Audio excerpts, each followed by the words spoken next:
corruption.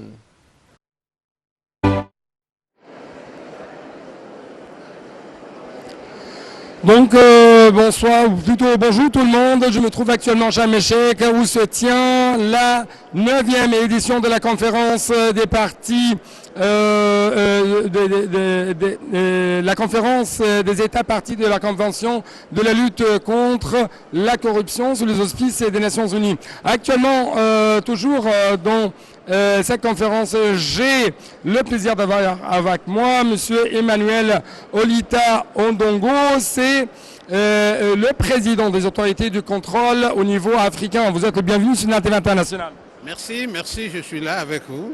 Merci beaucoup. Et donc, très rapidement, nous devons parler de l'importance de cette 9e édition de cette conférence et pourquoi l'Égypte même a été choisie pour être le pilote et même pour être la présidente pendant 2 ans au niveau de cette conférence. Je l'ai dit devant la même presse.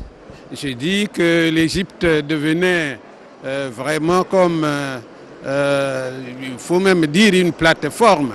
Je l'ai dit à l'une de nos rencontres, à l'une de nos interviews, que l'Égypte devenait une plateforme et ça se confirme aujourd'hui.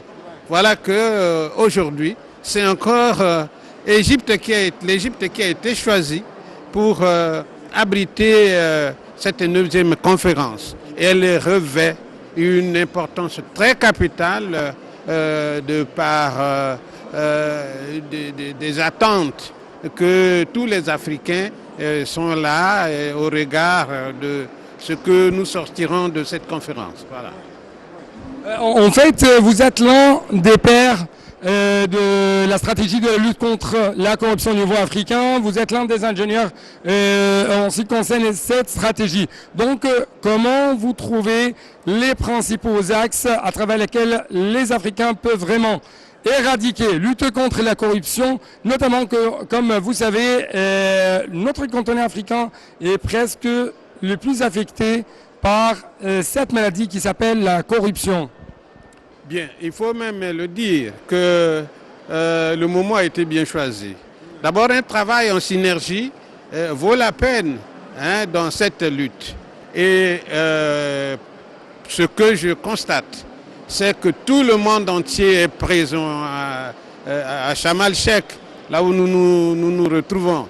Alors, donc, c'est pour dire que nous avons beaucoup de choses que nous allons identifier et on sortira de cette grande conférence mondiale avec beaucoup de recommandations qui vont permettre au monde entier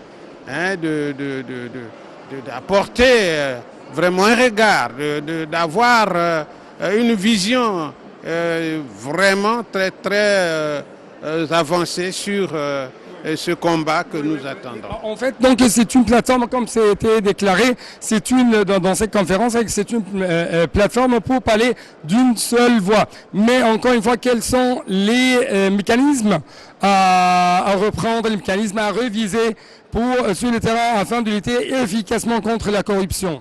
Mais avant de venir à une telle rencontre, il y a une identification, on a identifié les points forts et les points faibles.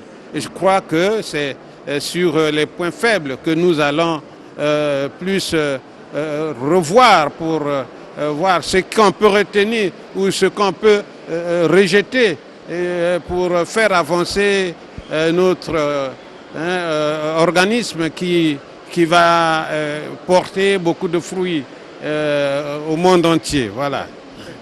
Monsieur Emmanuel Ondongo, merci beaucoup pour de telles interviews très intéressantes. Merci.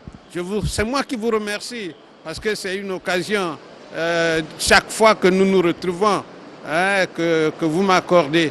Et voilà, on devient une famille et nous travaillerons ensemble pour vaincre ce mal qui est en train de détruire les économies de la planète alors que nous n'en avons plus besoin.